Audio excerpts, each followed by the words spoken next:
Punjabi radio USA ਸੁਣਦੇ ਸਾਰੇ ਹੀ ਸਰੋਤਿਆਂ ਨੂੰ ਜੋਤ ਰਣਜੀਤ ਕੌਰ ਵੱਲੋਂ ਪਿਆਰ ਭਰੀ ਸਤਿ ਸ਼੍ਰੀ ਅਕਾਲ। ਸਰੋਤਿਓ, ਜਿਵੇਂ ਕਿ ਤੁਸੀਂ ਜਾਣਦੇ ਹੋ ਕਿ ਸਮੇਂ-ਸਮੇਂ ਤੇ ਅਸੀਂ ਬੁੱਧੀਜੀਵੀਆਂ ਨੂੰ, ਮਹਾਨ ਲੇਖਕਾਂ ਨੂੰ ਜਾਂ ਫਿਰ ਉਹਨਾਂ ਸ਼ਖਸੀਅਤਾਂ ਨੂੰ ਤੁਹਾਡੇ ਨਾਲ ਰੂਬਰੂ ਜ਼ਰੂਰ ਕਰਵਾਉਣੇ ਹੁੰਦੇ ਆ, ਜਿਨ੍ਹਾਂ ਦਾ ਕਿਸੇ ਨਾ ਕਿਸੇ ਖੇਤਰ ਵਿੱਚ ਬੜਾ ਮਹਾਨ ਯੋਗਦਾਨ ਹੁੰਦਾ ਹੈ। ਸੋ ਅੱਜ ਸਾਡੇ ਉਚੇਚੇ ਸੱਦੇ ਨੂੰ ਪ੍ਰਵਾਨਦਿਆਂ ਸਾਡੇ ਸਟੂਡੀਓ ਦੇ ਵਿੱਚ ਮੇਰੇ ਨਾਲ ਬਿਰਾਜਮਾਨ ਨੇ ਡਾਕਟਰ ਸਰੂਪ ਸਿੰਘ ਜੀ ਅਲੱਗ, ਜਿਨ੍ਹਾਂ ਨੇ ਲਿਟਰੇਚਰ ਦੇ ਜ਼ਰੀਏ, ਆਪਣੀਆਂ ਲਿਖਤਾਂ ਦੇ ਜ਼ਰੀਏ ਸਿੱਖ ਧਰਮ ਦਾ, ਸਿੱਖ ਕੌਮ ਦਾ, ਸਿੱਖ ਸਿਧਾਂਤਾਂ ਦਾ ਪ੍ਰਚਾਰ ਕੀਤਾ ਹੈ। ਮੈਂ ਬਹੁਤਾ ਸਮਾਂ ਨਾ ਲੈਂਦੀ ਹੋਈ ਗੱਲਬਾਤ ਦਾ ਵਿਸ਼ਾ ਬਿਲਕੁਲ ਜੀ ਆਪਾਂ ਆਰੰਭ ਕਰਦੇ ਹਾਂ।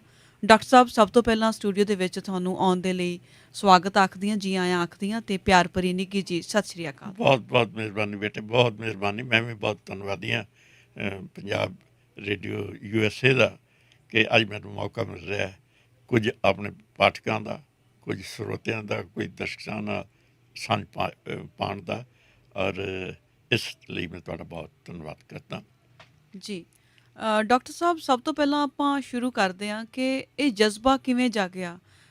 ਅਕਸਰ ਅਸੀਂ ਜ਼ਿੰਦਗੀ ਦੇ ਉਹਨਾਂ ਚੀਜ਼ਾਂ ਦੇ ਵਿੱਚ ਵਿਅਸਤ ਹੋ ਜਾਂਦੇ ਹਾਂ, ਆਪਣੇ ਫਰਜ਼ ਨਿਭਾਉਂਦੇ ਨਿਭਾਉਂਦੇ ਇੰਨੇ ਕੁ ਆਪਣੇ ਆਪ ਨੂੰ ਅਸੀਂ ਮਸ਼ਰੂਫ ਕਰ ਲੈਂਦੇ ਹਾਂ ਕਿ ਸਾਨੂੰ ਕਿਸੇ ਹੋਰ ਚੀਜ਼ਾਂ ਵੱਲ ਖਿਆਲ ਨਹੀਂ ਜਾਂਦਾ। ਇਹ ਜਜ਼ਬਾ ਅੰਦਰ ਕਿਵੇਂ ਜਾਗਿਆ ਕਿ ਕਿਤਾਬਾਂ ਦੇ ਜ਼ਰੀਏ ਜਾਂ ਲਿਖਣ ਦੇ ਜ਼ਰੀਏ ਉਤਸ਼ਾਹਿਤ ਕੀਤਾ ਜਾਵੇ ਲੋਕਾਂ ਨੂੰ, ਜਾਂ ਜਾਗਰੂਕ ਕੀਤਾ ਜਾਵੇ।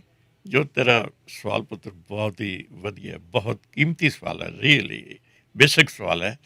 ਮੈਂ ਅੱਜ ਤੋਂ ਤਕਰੀਬਨ 50 ਸਾਲ ਪਹਿਲੇ ਇੰਗਲੈਂਡ ਪੜ੍ਹਨ ਵਾਸਤੇ ਆਇਆ ਸੀ ਜੀ। ਅਤੇ ਮੇਰੀ ਪੜ੍ਹਾਈ ਦੇ ਨਾਲ ਨਾਲ ਉਸ ਵਕਤ ਦੇ ਜਿਹੜੇ ਸ਼ੌਕ ਸ਼ੁਗਲ ਹੁੰਦੇ ਸਨ ਉਹ ਲਿਟਰੇਚਰ ਨਾਲ ਸੰਬੰਧਿਤ ਹੁੰਦੇ ਸਨ। ਜੀ।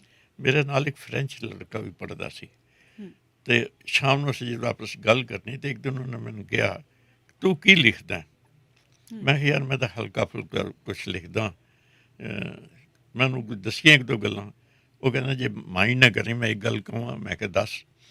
ਕਹਿੰਦਾ, ਤੂੰ ਕਾਗਜ਼ ਕਾਲੇ ਕਰ ਰਿਹਾ। ਮੈਂ ਕਿਹਾ, ਫਿਰ ਕਿਵੇਂ ਅਸਰਦਾਰ ਹੋ ਸਕਦੇ? ਫਿਰ ਉਹਨੇ ਮੈਨੂੰ ਇਹ ਦੱਸਿਆ, ਬੇਟੇ, ਕਿ ਅਸੀਂ ਫਰਾਂਸ ਵਿੱਚ ਜੋ ਲਿਟਰੇਚਰ ਲਿਖਦੇ ਹਾਂ ਉਸਦੇ ਅਰਥ ਹੁੰਦੇ ਨੇ। ਪੜ੍ਹਦਾ ਜਿਹੜਾ ਬੰਦਾ ਉਸ ਨੂੰ ਪੜ੍ਹਦਾ ਉਹ ਇਸ ਅਰਥ ਨਾਲ ਹੀ ਪੜ੍ਹਦਾ।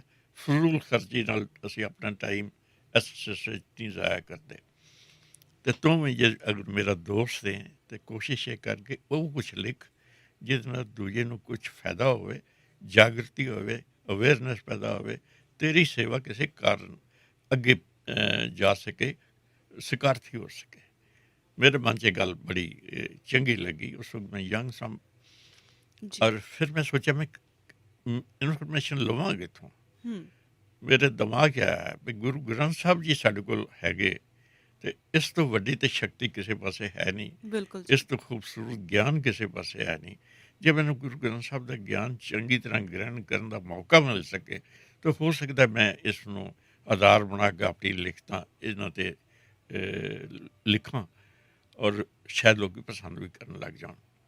ਨਵੀਂ ਗੱਲ ਸੀ ਉਸ ਵਕਤ। ਔਰ ਮੈਂ ਉੱਥੇ ਇੰਗਲੈਂਡ ਤੋਂ ਹੀ ਹਲਕੇ ਹਲਕੇ ਵਿਸ਼ਿਆਂ ਉੱਤੇ ਲਿਖ ਕੇ ਕਦੇ ਕਦੇ ਆਪਣੀ ਯੂਨੀਵਰਸਿਟੀ ਤੋਂ ਟਾਈਮ ਕੱਢ ਕੇ ਮੈਂ ਚਿੱਠੀ ਪਾ ਦੇਣੀ ਅਤੇ ਅਖਬਾਰਾਂ ਵਿੱਚੋਂ ਛਪਣੇ ਸ਼ੁਰੂ ਹੋ ਗਏ। ਇੱਥੇ ਤੱਕਣ ਕੁਛ ਜਿਹੜੇ ਚੀਫ ਮਿਨਿਸਟਰ ਸੀ ਪੰਜਾਬ ਦੇ, ਗਿਆਨੀ ਜ਼ੈਲ ਸਿੰਘ ਜੀ, ਉਹਨਾਂ ਨੇ ਵੀ ਕਿਤੇ ਕੋਈ ਮੇਰਾ ਇੱਕ ਆਰਟੀਕਲ ਪੜ੍ਹਿਆ ਅਖਬਾਰ 'ਚ ਜੀ, ਤਾਂ ਉਹਨਾਂ ਨੇ ਮੈਨੂੰ ਚਿੱਠੀ ਲਿਖੀ ਕਿ ਜੋ ਕਿ ਤੂੰ ਲਿਖ ਰਿਹਾ ਇਹਦੀ ਸਖਤ ਲੋੜ ਹੈ ਕੌਮ ਨੂੰ। ਤੂੰ ਉੱਥੇ ਬੈਠਾ ਵਿਗੜਿਆ ਨਹੀਂ, ਵੈਸਟਰਨ ਸਮਾਜ ਨਹੀਂ ਗਿਆ, ਤੂੰ ਵੈਸਟਰਨ ਗੁਣ ਲੈ ਕੇ ਈਸਟਰਨ ਸੁਭਾਅ ਨੂੰ ਉਜਾਗਰ ਕਰਨ ਦੀ ਜਿਹੜੀ ਗੱਲ ਕੀਤੀ ਹੈ ਬਹੁਤ ਚੰਗੀ ਹੈ। ਕੀ ਬੇਟਾ? ਅਤੇ ਮੈਨੂੰ ਬਸ ਇਹ ਪ੍ਰੇਰਨਾ ਸਰੋਤ ਇਹ ਗੱਲ ਹੋਈ। ਵਾਪਸ ਆ ਕੇ ਘਰ ਮੈਂ ਆਪਣੇ ਮਿਸਿਸ ਦੇ ਗਹਿਣੇ ਵੀ ਵੇਚ ਛੱਡੇ। ਉਸਨੇ ਵੀ ਮਿਹਰਬਾਨੀ ਕੀਤੀ ਦੇਰ 'ਤੇ। ਔਰ ਅਸੀਂ ਫਿਰ ਮੈਂ ਉਸ ਵਕਤ ਮੇਰੀ ਕਲਾਸ 1 ਪੋਸਟ ਸੀ, ਮੈਂ ਡਾਇਰੈਕਟਰ ਸੀ electricity board Punjab secretariat Patiala. ਮੈਂ 1/3 ਤਨਖਾਹ 'ਤੇ ਗੁਜ਼ਾਰਾ ਕਰਦਾ ਰਿਹਾ। 2/3 ਤਨਖਾਹ ਜਿਹੜੀ ਸੀ ਉਹ ਇਸ ਕੰਮ 'ਤੇ ਲਾਉਣੀ ਸ਼ੁਰੂ ਕਰਤੀ ਵੀ ਗਰੀਬਾਂ ਦੀ ਮਦਦ ਹੋ ਗਈ, ਕਿਸੇ ਦੀ ਸ਼ਾਦੀ 'ਚ ਯੋਗਦਾਨ ਪੈ ਸਕੇ, ਕਿਸੇ ਨੂੰ ਪੜ੍ਹਾਈ ਦੀ ਫੀਸ ਦੇ ਦਈਏ, ਕਿਸੇ ਦੀ ਕੁਛ ਕਰ ਦਈਏ। ਲਿਟਰੇਚਰ ਹਲਕਾ ਜਿਹਾ ਛਾਪ ਕੇ ਫਰੀ ਵੰਡਣਾ ਸ਼ੁਰੂ ਕਰੀਏ। ਮੇਰੇ ਪ੍ਰੇਰਨਾ ਸੀ, ਮੈਂ ਆਪਣੀ ਪੜ੍ਹਾਈ ਦੇ ਦੌਰਾਨ ਯੂਰਪ ਜਿੱਥੇ ਵੀ ਕਿਧਰ ਗਿਆ ਅਤੇ ਮੈਨੂੰ ਬਾਈਬਲ ਦਾ ਲਿਟਰੇਚਰ, ਹੋਰ ਕ੍ਰਿਸਚੈਨਿਟੀ ਦੀਆਂ ਗੱਲਾਂ ਮੇਰੀ ਭਾਸ਼ਾ ਵਿੱਚ ਵੀ ਮੈਨੂੰ ਏਅਰਪੋਰਟ 'ਤੇ ਮਿਲੀਆਂ, ਹੋਟਲਾਂ 'ਚ ਵੀ ਮਿਲੀਆਂ, ਬੱਸਾਂ 'ਚ ਵੀ ਮਿਲੀਆਂ, ਘਰਾਂ 'ਚ ਵੀ ਮਿਲੀਆਂ। ਅਤੇ ਮੈਂ ਸੋਚਿਆ ਕਿ ਜੇ ਅਸੀਂ ਵੀ ਇਹੋ ਜਿਹਾ ਕੁਛ ਕਰ ਸਕੀਏ ਤਾਂ ਇਹ ਜੀ। ਕਿਤਨੀ ਵੱਡੀ ਗੱਲ ਹੋਏਗੀ, ਕਿਤਨੀ ਚੰਗੀ ਗੱਲ ਹੋਏਗੀ। ਪਰ ਇਹ ਕੰਮ ਹੈ ਬੜਾ ਮੁਸ਼ਕਿਲ। ਹੂੰ। ਕਿਸੇ ਚੀਜ਼ ਨੂੰ ਛਾਪ ਕੇ ਮੁਫਤ ਵੰਡਣਾ ਕੋਈ ਵੱਡੀ ਏਜੰਸੀ ਤਾਂ ਕਰ ਸਕਦੀ ਹੈ, ਸੰਸਥਾ ਤਾਂ ਕਰ ਸਕਦੀ ਹੈ, ਇੰਡੀਵਿਜੂਅਲ ਵਾਸਤੇ ਬੜਾ ਮੁਸ਼ਕਿਲ ਹੈ। ਲੇਕਿਨ ਮੈਂ ਸੋਚਿਆ ਵੀ ਮੈਂ ਜਿਸ ਵੀ ਏਜੰਸੀ ਨਾਲ ਗੱਲ ਕਰਦਾ ਉਹ ਕਹਿੰਦੇ ਤੂੰ ਐਡੀ ਵੱਡੀ ਨੌਕਰੀ 'ਤੇ ਬੈਠਾ, ਤੂੰ ਆਪਣੀ ਨੌਕਰੀ ਕਰੀ ਜਾਂ ਬਾਕੀ ਜਿਸ ਕੰਮ ਦਾ ਅਸੀਂ ਲੱਗੇ ਕਰੀ ਜਾ ਰਹੇ ਹਾਂ। ਬਿਲਕੁਲ ਜੀ। ਤਾਂ ਫਿਰ ਕੌਣ ਕਰੇਗਾ? ਜਦੋਂ ਮੇਰੇ ਮਨ 'ਚ ਆਇਆ ਵੀ ਕੌਣ ਕਰੇਗਾ, ਤਾਂ ਫਿਰ ਜਵਾਬ ਇਹ ਆਇਆ ਵੀ ਤੂੰ ਨਹੀਂ ਕਰ ਸਕਦਾ, ਹੂੰ। ਕੁਛ ਕਰਕੇ ਤਾਂ ਦੇਖ। ਮੈਨੂੰ ਉਸ ਵਕਤ ਮੇਰੇ ਜਿਹੜੇ ਕੌਮ ਦੇ ਲੀਡਰ ਸਨ ਉਹਨਾਂ ਨੂੰ ਪਤਾ ਲੱਗਾ, ਮੇਰੇ ਕੋਲ ਰੋਜ਼ ਆਉਂਦੇ ਸਨ ਆਪਣੇ ਕਈ ਕੰਮਾਂ ਕਾਜਾਂ ਵਾਸਤੇ। ਜੀ। ਉਹ ਕਹਿੰਦਾ ਲੱਗ ਸਾਹਿਬ ਇਹ ਗਲਤੀ ਨਾ ਕਰਨਾ। ਹੂੰ। ਦੇਖੋ ਅਸੀਂ ਨਹੀਂ, SGPC ਵੱਲੋਂ ਨਹੀਂ ਕਰ ਸਕੇ ਫ੍ਰੀ ਲਿਟਰੇਚਰ ਵੰਡਣ ਦਾ ਕੰਮ। ਹੂੰ। ਤੇਰੇ ਕੋਲ ਕਿਹੜੀ ਔਕਾਤ ਹੈ? ਤੂੰ ਕੀ ਮਾਮੂਲੀ ਜਿਹਾ ਮੁਲਾਜ਼ਮ ਹੈ? ਮੈਂ ਕਿਹਾ ਜੀ ਗੱਲ ਤੁਹਾਡੀ ਠੀਕ ਹੈ, ਪਰ ਮੇਰੇ ਅੰਦਰ ਜਜ਼ਬਾ ਹੈ, ਬਿਲਕੁਲ ਮੇਰੇ ਜੀ। ਅੰਦਰ ਸਪਿਰਿਟ ਹੈ, ਮੈਂ ਗੁਰੂ ਦਾ ਦੇਣਦਾਰ ਹਾਂ। ਔਰ ਮੈਨੂੰ ਇਸ ਵਕਤ ਰਾਤ ਨੀਂਦ ਨਹੀਂ ਆਉਂਦੀ ਕਿ ਮੈਂ ਜੇ ਥੋੜ੍ਹਾ ਬਹੁਤਾ ਗਿਆਨ ਹੈ ਬਿਲਕੁਲ। ਉਸ ਵਕਤ ਮੈਂ 3 MA ਪਾਸ ਸਾਂ, ਹੂੰ। ਪੜ੍ਹਨ ਵਾਸਤੇ ਇੰਗਲੈਂਡ ਗਿਆ, 2 ਸਾਲ ਦਾ ਕੋਰਸ ਉੱਥੇ ਕੀਤਾ। ਮੈਂ ਕਿਹਾ ਇਹ ਗਿਆਨ ਮੈਂ ਕਿਉਂ ਨਾ ਸਾਂਝਾ ਕਰਾਂ ਆਪਣੇ ਧਰਮ ਦੇ ਲੋਕਾਂ ਨਾਲ। ਔਰ ਫਿਰ ਮੈਂ ਉੱਥੇ ਜਾ ਕੇ ਗੁਰੂ ਗ੍ਰੰਥ ਸਾਹਿਬ ਦੀ ਸਟੱਡੀ ਕਰਨੀ ਸ਼ੁਰੂ ਕੀਤੀ ਸੀਰੀਅਸਲੀ, ਔਰ ਹਲਕੇ ਹਲਕੇ ਆਰਟੀਕਲ ਲਿਖਣੇ ਸ਼ੁਰੂ ਕੀਤੇ। ਔਰ ਜੋ ਤੇ ਉਹ ਜਦੋਂ ਛਪਦੇ ਸਨ ਅਖਬਾਰਾਂ 'ਚ, ਜੀ। ਅਤੇ ਲੋਕਾਂ ਨੇ ਲੈਟਰ ਲਿਖਣੇ ਸ਼ੁਰੂ ਕਰਤੇ। ਇਹ ਜਿਹੜੀ ਪੰਜਾਬੀ ਦੀ ਅਖਬਾਰਾਂ 'ਚ ਲੈਟਰ ਟੂ ਐਡੀਟਰ ਦੀ ਗੱਲ ਆਈ ਹੈ ਨਾ, ਕਾਲਮ ਆਇਆ, ਜੀ। ਇਹ ਉਸ ਵਕਤ ਸ਼ੁਰੂ ਹੋਇਆ। ਤਾਂ ਮੈਨੂੰ ਬੜੀ ਖੁਸ਼ੀ ਹੋਈ ਕਿ ਮੇਰੇ ਆਰਟੀਕਲ ਪੜ੍ਹ ਕੇ ਲੋਕੀ ਆਪਣੇ ਮਨ ਨੂੰ ਸੰਤੋਖ ਵੀ ਦਿੰਦੇ ਨੇ, ਖੁਸ਼ੀ ਵੀ ਦਿੰਦੇ ਨੇ, ਹੁਲਾਰਾ ਵੀ ਦਿੰਦੇ ਨੇ, ਚੜ੍ਹਦੀ ਕਲਾ ਵੀ ਦਿੰਦੇ ਨੇ, ਪ੍ਰੇਰਨਾ ਵੀ ਮਹਿਸੂਸ ਕਰਦੇ ਨੇ। ਅਤੇ ਇਹ ਤਾਂ ਬੜੀ ਵੱਡੀ ਗੱਲ ਹੈ। ਜਿਹੜੀ ਲੋੜ ਹੈ ਸਾਰਾ ਦਾ ਸਾਰਾ ਖਲਾ ਜਿਹੜਾ ਹੈ ਇਹ ਪੂਰਾ ਹੋ ਸਕਦਾ ਜੇ ਅਗਰ ਇਸ ਗੱਲ ਨੂੰ ਹੋਰ ਸੀਰੀਅਸਲੀ ਲਿਆ ਜਾਵੇ। ਸੋ ਮੈਂ ਆਪਣੀ ਨੌਕਰੀ ਵੀ ਕਰਦਾ ਰਿਹਾ, ਪਰ ਉਸ ਦੇ ਨਾਲ ਨਾਲ ਮੈਂ ਇਹ ਯਤਨ ਜ਼ਰੂਰ ਜਾਰੀ ਰੱਖੇ ਕਿ ਸੋਹਣੇ ਤੋਂ ਸੋਹਣਾ ਲਿਟਰੇਚਰ, ਚੜ੍ਹਦੀ ਕਲਾ ਵਾਲਾ ਲਿਟਰੇਚਰ, ਅਕਾਲ ਤਖਤ ਦੇ ਹੁਕਮ 'ਚ ਰਹਿਣ ਵਾਲਾ ਲਿਟਰੇਚਰ, ਸਰਬੱਤ ਦੇ ਭਲੇ ਵਾਲਾ ਲਿਟਰੇਚਰ, ਇਹ ਛਾਪ ਕੇ ਵੰਡਣਾ। ਕਿਸੇ ਕੰਟਰੋਵਰਸੀ 'ਚ ਨਹੀਂ ਪੈਣਾ। ਜੋ ਜਿਨ੍ਹਾਂ ਦਾ ਕੰਮ ਜੋ ਹੈ ਕਰੀ ਜਾਣ, ਪਰ ਮੈਂ ਤਾਂ ਸੁੱਖ ਸ਼ਾਂਤੀ ਪਿਆਰ ਦੀ ਗੱਲ ਅੱਗੇ ਟੋਰਨੀ ਹੈ। ਔਰ ਮੈਂ ਇਹ ਪਿਛਲੇ 40-45 ਸਾਲ ਤੋਂ ਇਸ ਕੰਮ 'ਚ ਨੌਕਰੀ ਵਿੱਚ, ਅਤੇ ਨੌਕਰੀ ਤੋਂ ਹੁਣ 25 ਸਾਲ ਹੋ ਗਏ ਮੈਨੂੰ ਰਿਟਾਇਰ ਹੋਇਆ, ਜੀ। ਲੇਕਿਨ ਮੈਂ ਦਿਨ ਰਾਤ ਇਸ ਕੰਮ 'ਚ ਲੱਗਾ ਹਾਂ। ਸਭ ਤੋਂ ਪਹਿਲਾਂ ਡਾਕਟਰ ਸਾਹਿਬ ਮੈਂ ਤੁਹਾਡੇ ਜਜ਼ਬੇ ਨੂੰ ਸੈਲਿਊਟ ਕਰਦੀ ਹਾਂ, ਕਿਉਂਕਿ ਅਸੀਂ ਇਹਨਾਂ ਕੰਟਰੀਜ਼ ਦੇ ਵਿੱਚ ਬੈਠੇ ਹਾਂ ਔਰ ਸਿੱਖੀ ਦੇ ਪ੍ਰਚਾਰਕ ਬੜੇ ਆਉਂਦੇ ਆ, ਗੱਲਬਾਤ ਵੀ ਹੁੰਦੀ ਆ, ਪਰ ਘਾਟ ਕਿੱਥੇ ਰਹਿ ਜਾਂਦੀ ਆ? ਘਾਟ ਜਿਵੇਂ ਕਿ ਤੁਸੀਂ ਹੁਣੇ ਕਿਹਾ ਨਾ ਕਿ ਮੈਨੂੰ ਕੁਐਸਚਨ ਕੀਤਾ ਕਿ ਤੂੰ ਇੱਕ ਮਾਮੂਲੀ ਜਿਹਾ ਮੁਲਾਜ਼ਮ ਆ ਅਤੇ ਕਿਵੇਂ ਇਹ ਕੰਮ ਕਰੇਗਾ? ਤੁਸੀਂ ਕਿਹਾ ਮੇਰੇ 'ਚ ਜਜ਼ਬਾ। ਜਦੋਂ ਜਜ਼ਬਾ ਹੁੰਦਾ ਨਾ, ਉਦੋਂ ਫਿਰ ਬਾਬੇ ਨਾਨਕ ਦੇ ਵਾਂਗੂ ਤੁਸੀਂ ਘਰ ਘਰ ਜੇ ਦਰਵਾਜ਼ਾ ਖਟਕਾ ਕੇ ਵੀ ਆਪਦੀ ਗੱਲ ਦੱਸਣੀ ਚਾਹੋ ਤਾਂ ਉਹਦੇ ਵਿੱਚ ਵੀ ਤੁਹਾਨੂੰ ਆਪਣੀ ਕੋਈ ਹੀਨਤਾ ਮਹਿਸੂਸ ਨਹੀਂ ਹੋਊਗੀ ਕਿ ਮੈਂ ਕਿਉਂ ਕਰ ਰਿਹਾ। ਕਿਉਂਕਿ ਜਦੋਂ ਜਜ਼ਬਾ ਬੜਾ ਬਲਵਾਨ ਹੁੰਦਾ ਨਾ, ਉਦੋਂ ਤੁਹਾਡੇ ਲਈ ਫਿਰ ਰਸਤੇ ਵੀ ਅਕਾਲ ਪੁਰਖ ਆਪ ਖੋਲ੍ਹਦਾ ਹੈ ਔਰ ਤੁਹਾਨੂੰ ਚਾਹੁਣ ਵਾਲੇ, ਤੁਹਾਨੂੰ ਪਿਆਰ ਕਰਨ ਵਾਲੇ, ਤੁਹਾਨੂੰ ਸੁਣਨ ਵਾਲੇ ਔਰ ਸਮਝਣ ਵਾਲੇ ਲੋਕ ਵੀ ਆ ਜਿਹੜੇ, ਉਹ ਵੀ ਜ਼ਰੂਰ ਤੁਹਾਡੇ ਨਾਲ ਰਲਦੇ ਆ, ਕਾਫਲਾ ਬਣ ਜਾਂਦਾ ਹੈ। ਇਹ ਗੱਲ ਬਿਲਕੁਲ ਠੀਕ ਹੈ। ਮੈਂ ਸੋ ਜੀ ਬਿਲਕੁਲ। ਡਾਕਟਰ ਸਾਹਿਬ ਇੱਕ ਮੈਂ ਤੁਹਾਨੂੰ ਹੋਰ ਕੁਐਸਚਨ ਕਰਾਂਗੀ, ਸਵਾਲ ਪੁੱਛਾਂਗੀ, ਕਿਉਂਕਿ ਸਵਾਲ ਤਾਂ ਨਹੀਂ, ਚਲੋ ਇਹ ਇੱਕ ਇੰਟਰਵਿਊ ਨਹੀਂ ਗੀ, ਜੀ ਜੀ, ਇਹ ਸਗੋਂ ਤੁਸੀਂ ਇੱਥੇ ਆਏ ਆ, ਸਾਡੇ ਲਈ ਬੜੀ ਖੁਸ਼ਕਿਸਮਤੀ ਆ ਕਿ ਸਾਨੂੰ ਮਿਹ- ਤੁਹਾਡੇ ਅਨਮੁੱਲੇ ਵਿਚਾਰ ਸੁਣਨ ਵਾਸਤੇ ਮਿਲ ਮਿਹਰਬਾਨੀ ਰਹੇ ਆ। ਮਿਹਰਬਾਨੀ। ਇੱਕ ਚੀਜ਼ ਮੈਂ ਪੁੱਛਾਂਗੀ, ਤੁਹਾਨੂੰ ਕਦੇ ਕੋਈ ਤਕਲੀਫ ਇਸ ਰਾਸਤੇ ਦੇ ਵਿੱਚ ਜਾਂ ਕੋਈ ਔਕੜ ਦਾ ਸਾਹਮਣਾ ਕਰਨਾ ਪਿਆ? ਇਹ ਰੱਸਾ ਹੀ ਪੁੱਤਰ ਐਸਾ ਸੀ ਕਿ ਔਖ ਤੋਂ ਬਗੈਰ ਇੱਥੇ 'ਚ ਹੈ ਕੁਛ ਨਹੀਂ ਸੀ। ਜੀ। ਮੈਨੂੰ ਬਹੁਤ ਲੋਕਾਂ ਨੇ ਕਿਹਾ ਇਹ ਗਲਤ ਰਸਤਾ ਹੈ, ਤੁਹਾਡੇ ਵਾਸਤੇ ਨਹੀਂ। ਉਹਦਾ ਕਾਰਨ ਕੀ ਹੈ? ਮੇਰੀ ਪੋਸਟ ਬਹੁਤ ਵੱਡੀ ਸੀ, ਤਕਰੀਬਨ ਹਾਈ ਕੋਰਟ ਦੇ ਜੱਜ ਦੇ ਬਰਾਬਰ ਦੀ ਪੋਸਟ ਸੀ। ਹੂੰ। ਉਹ ਕਹਿੰਦੇ ਇਸ ਸਟੇਟਸ ਦਾ ਬੰਦਾ ਜਿਸ ਕੋਲ ਇਤਨੇ ਅਖਤਿਆਰ ਹੋਣ, ਜੀ। ਉਹ ਕਿਸੇ ਨੂੰ ਭਰਤੀ ਕਰ ਸਕੇ, ਡਿਸਮਿਸ ਕਰ ਸਕੇ, ਟ੍ਰਾਂਸਫਰ ਕਰ ਸਕੇ, ਤਰੱਕੀ ਦੇ ਸਕੇ, ਜੀ। ਉਹ ਬੰਦਾ ਇਹ ਕੰਮ ਨਹੀਂ ਕਰ ਸਕਦਾ ਕਿ ਬੈਲ ਕਰਕੇ ਕਵੇ 10 ਰੁਪਈਏ ਦਿਓ ਜੀ, ਆਪਾਂ ਕਿਤਾਬ ਛਪਵਾਉਣੀ ਹੈ, ਮਿਹਰਬਾਨੀ ਕਰੋ ਜੀ, ਸਹਿਯੋਗ ਦਿਓ ਜੀ। ਉਹਦੇ ਅੰਦਰ ਦੀ ਜਿਹੜੀ ਹੈ ਨਾ ਭਾਵਨਾ, ਜੀ। ਉਹ ਇਤਨੀ ਥੱਲੇ ਨਹੀਂ ਜਾ ਸਕੇਗੀ ਇਸ ਵਾਸਤੇ ਇਹ ਕੰਮ ਨਹੀਂ ਹੋ ਸਕਦਾ। ਇਹ ਕੰਮ ਤਾਂ ਇਤਨੀ ਨਿਮਰਤਾ ਵਾਲਾ ਕੰਮ ਹੈ ਕਿ ਤੁਹਾਨੂੰ ਆਪਾ ਮਾਰਨਾ ਪਏਗਾ, ਔਰ ਜੀ। ਆਪਾ ਮਾਰਨਾ ਇੱਕ ਡਾਇਰੈਕਟਰ ਨੂੰ ਯਕਦਮ ਬੜਾ ਮੁਸ਼ਕਿਲ ਹੈ। ਇਹ ਗੱਲ ਮੇਰੇ ਮਨ 'ਚ ਵੀ ਆਈ ਵੀ ਗੱਲ ਤਾਂ ਠੀਕ ਹੈ, ਮੈਂ ਬੈਲ ਕਰਦਾ ਅਤੇ ਅੰਡਰ ਸੈਕਟਰੀ ਤੱਕਣ ਹਾਜ਼ਰ ਜਨਾਬ ਹੁਕਮ ਕਰੋ ਜੀ। ਅਤੇ ਹੁਣ ਮੈਂ ਲੋਕਾਂ ਦੇ ਘਰਾਂ 'ਚ ਜਾ ਕੇ ਬੈਲ ਕਰਾਂਗਾ ਤਾਂ ਪਤਾ ਨਹੀਂ ਉਹ ਮੇਰੇ ਨਾਲ ਕੀ ਵਿਹਾਰ ਕਰਨਗੇ। ਬਿਲਕੁਲ ਜੀ। ਅਤੇ ਮੈਂ ਵਿੱਚੋਂ ਇਸ ਡਰਿਆ, ਲੇਕਿਨ ਉੱਥੇ ਪਟਿਆਲੇ ਦੂਖ ਨਿਵਾਰਨ ਗੁਰਦੁਆਰਾ ਗੁਰੂ ਤੇਗ ਬਹਾਦਰ ਸਾਹਿਬ ਦਾ, ਮੈਂ ਉੱਥੇ ਗਿਆ। ਜੀ। ਮੈਂ ਕਿਹਾ ਸੱਚੇ ਪਾਤਸ਼ਾਹ ਮੈਂ ਇਸ ਤੋਂ ਪਿੱਛੇ ਤਾਂ ਨਹੀਂ ਹਟਣਾ। ਇੱਕ ਵਾਰੀ ਮੱਛੀ ਪੱਥਰ ਚੜ੍ਹ ਕੇ ਭਾਵੇਂ ਮੁੜਾਵੇ ਤਾਂ ਮੁੜਾਵੇ, ਮੈਂ ਪਿੱਛੇ ਨਹੀਂ ਹਟਣਾ। ਪਰ ਜੇ ਤੇਰੀ ਬੈਕਿੰਗ ਮੈਨੂੰ ਮਿਲਦੀ ਰਹੀ ਤਾਂ ਫਿਰ ਪਿੱਛੇ ਹਟਣ ਦੀ ਲੋੜ ਵੀ ਨਹੀਂ ਰਹਿਣੀ। ਗੁਰੂ ਨੇ ਮੈਨੂੰ ਉਤਸ਼ਾਹ ਦਿੱਤਾ ਵੀ ਕੋਈ ਨਹੀਂ ਪੁੱਤਰ, ਤੂੰ ਲੱਗ ਜਾ, ਨਿਸ਼ਚੈ ਨਾਲ ਲੱਗ ਜਾ, ਤੇਰੇ ਕਾਰਜ ਸਾਰੇ ਪੂਰੇ ਹੋਣਗੇ। ਔਰ ਜਿਸ ਤਰ੍ਹਾਂ ਤੁਸੀਂ ਕਿਹਾ ਪ੍ਰੋਬਲਮ ਆਏਗੀ, ਮੈਂ ਜੋ ਸ਼ੁਰੂ ਕੀਤਾ ਕਿਤਾਬ ਲਿਖਣੀ, ਇੱਕ ਕਿਤਾਬ ਸੀ ਮੇਰੀ ਗੈਰ ਸਿੱਖਾਂ ਦੇ ਅਨੁਮਾਨ ਸਿੱਖੀ ਮਹਾਨ। ਉਹਦੇ ਮੈਂ 25 ਸਾਲ ਲਾਏ ਉਹ ਕਿਤਾਬ ਸਟੱਡੀ ਕਰਦਿਆਂ ਦੁਨੀਆ ਦੇ ਲੋਕਾਂ ਦੀ ਸਿੱਖ ਧਰਮ 'ਚ ਜਿਨ੍ਹਾਂ ਨੇ ਕੋਈ ਪੜ੍ਹਾਈ ਕੀਤੀ ਹੈ ਜਾਂ ਖੋਜ ਕੀਤੀ ਹੈ ਜਾਂ ਜੋ ਦੇਖਿਆ ਜਾਂ ਲਿਖਿਆ, ਉਹਨਾਂ ਦੇ ਕਮੈਂਟਸ ਜਿਹੜੇ ਖੁਦ ਸਿੱਖ ਨਹੀਂ ਆ, ਉਹ ਮੈਂ ਇਕੱਠੇ ਕਰਕੇ ਕਿਤਾਬ ਲਿਖੀ, ਗੈਰ ਸਿੱਖਾਂ ਦੇ ਅਨੁਮਾਨ ਸਿੱਖੀ ਮਹਾਨ। ਇਹ ਕਿਤਾਬ ਜਦੋਂ ਛਪੀ ਅਤੇ ਇੱਕ ਦਿਨ ਇੱਕ ਲਿਫਾਫੇ ਵਿੱਚ ਮੈਂ ਖੋਲ੍ਹਿਆ ਅਤੇ ਇੱਕ ਚੈੱਕ ਨਿਕਲਿਆ 50,000 ਰੁਪਏ ਦਾ। ਇਹ ਅੱਜ ਤੋਂ 30-35 ਸਾਲ ਪਹਿਲੇ 50,000 ਰੁਪਏ ਦਾ ਚੈੱਕ ਮੈਂ ਤਾਂ ਸਮਝਿਆ ਸ਼ਾਇਦ ਕਿਸੇ ਨੇ ਮਖੌਲ ਕੀਤੀ ਹੋਣੀ ਹੈ, ਲੇਕਿਨ ਉਹ ਇੰਗਲੈਂਡ ਦਾ ਚੈੱਕ ਸੀ। ਇੱਕ ਚੀਫ ਇੰਜੀਨੀਅਰ ਦਾ ਚੈੱਕ ਸੀ। ਉਹ ਸਰਦਾਰ ਸਨ, ਔਰ ਉਹ ਸਰਦਾਰ ਸਨ ਜਿਹੜੀ ਇੱਕ ਸਮੁੰਦਰ ਦੇ ਥੱਲੇ ਚੈਨਲ ਗਈ ਹੈ, ਜਿਹੜੀ ਇੰਗਲੈਂਡ ਤੋਂ ਫਰਾਂਸ ਤੱਕ ਗੱਡੀਆਂ ਚੱਲਦੀਆਂ ਉਹਦੇ ਵਿੱਚ, ਉਸ ਦੇ ਉਹ ਡਿਜ਼ਾਈਨਰ ਸਨ। ਇਤਨੇ ਇੰਪੋਰਟੈਂਟ ਬੰਦਾ ਸੀ ਉਹ ਜੀ। ਉਹਨਾਂ ਨੇ ਕਿਧਰ ਉਹ ਕਿਤਾਬ ਮੇਰੀ ਪੜ੍ਹੀ ਤਾਂ ਉਹਨਾਂ ਨੂੰ ਚੰਗੀ ਲੱਗੀ, ਤਾਂ ਉਹਨਾਂ ਨੇ ਉਸ 'ਚ 50,000 ਰੁਪਇਆ ਪਾ ਕੇ ਭੇਜਿਆ ਅਤੇ ਨਾਲ ਹੀ ਇਹ ਲਿਖਿਆ ਕਿ ਇਹ ਕੰਮ ਜਿਹੜਾ ਫਰੀ ਕਿਤਾਬਾਂ ਵੰਡਣ ਦਾ ਨਾ, ਇਹ ਹੈ ਬੜਾ ਮੁਸ਼ਕਿਲ ਹੈ, ਪਰ ਜੇ ਤੂੰ ਚਾਹਵੇਂ ਤਾਂ ਮੈਂ ਤੇਰੇ ਨਾਲ ਹਾਂ। ਤੂੰ ਜਦ ਵੀ ਕਿਤੇ ਇੱਧਰ ਆਵੇਂ, ਮੈਂ ਤੇਰੇ ਨਾਲ ਚੱਲ ਕੇ ਗੁਰਦੁਆਰੇ ਵਿੱਚ ਹੋਰ ਥਾਵਾਂ ਚੱਲਾਂਗਾ, ਅਸੀਂ ਰਲ ਕੇ ਮੰਗਾਂਗੇ, ਕਿਉਂਕਿ ਇਹ ਮੰਗਣਾ ਕੌਮ ਦਾ ਮੰਗਣਾ। ਇਸ ਵਾਸਤੇ ਮੈਨੂੰ ਥੋੜ੍ਹੀ ਜਿਹੀ ਹੋਰ ਪ੍ਰੇਰਨਾ ਮਿਲ ਗਈ ਕਿ ਮੰਗਣ ਵਿੱਚ ਵੀ ਸ਼ਰਮ ਬਹੁਤੀ ਨਹੀਂ ਕਰਨੀ ਚਾਹੀਦੀ। ਔਰ ਜਿਹੜੀ ਗੱਲ ਸਵਾਲ ਤੁਸੀਂ ਪੁੱਛਿਆ, ਮੈਨੂੰ ਇੱਕ ਦਿਨ ਮੈਂ ਕਿਤਾਬ ਦੀ ਜਿਲਦ ਦੇ ਪੈਸੇ ਦੇਣੇ ਸਨ ਜੀ। ਮੇਰੇ ਕੋਲ ਪੈਸੇ ਹੈ ਨਹੀਂ ਸਨ। ਜਿਲਦ ਵਾਲੇ ਦੀ ਟੈਲੀਫੋਨ ਆਈ, ਮੈਂ ਕਿਹਾ ਜੇ ਅਗਰ ਮੈਂ ਕਿਤਾਬ ਨਾ ਚੱਕੀ ਤਾਂ ਉਹਦਾ ਵਿਸ਼ਵਾਸ ਟੁੱਟ ਜਾਏਗਾ, ਅਗਲੀ ਵਾਰੀ ਉਹ ਮੈਨੂੰ ਬਣਾ ਕੇ ਨਹੀਂ ਦੇਗਾ। ਮੈਂ ਆਪਣਾ ਸਕੂਟਰ ਸੀ, ਮੈਂ ਕਿਹਾ ਚਲੋ ਇਹ ਵੇਚ ਦਿੰਦੇ ਹਾਂ। ਇੱਕ ਸੱਜਣ ਮਿਲ ਗਿਆ ਮੈਨੂੰ, ਉਹਨੇ ਮੈਨੂੰ 4,000 ਰੁਪਈਆ ਦਿੱਤਾ ਅਤੇ ਸਕੂਟਰ ਲੈ ਲਿਆ। ਮੈਂ 4,000 ਰੁਪਏ ਭੇਜ ਕੇ ਉਸਨੂੰ ਜਿਲਦ ਵਾਲੇ ਨੂੰ ਖੁਸ਼ ਕਰਤਾ।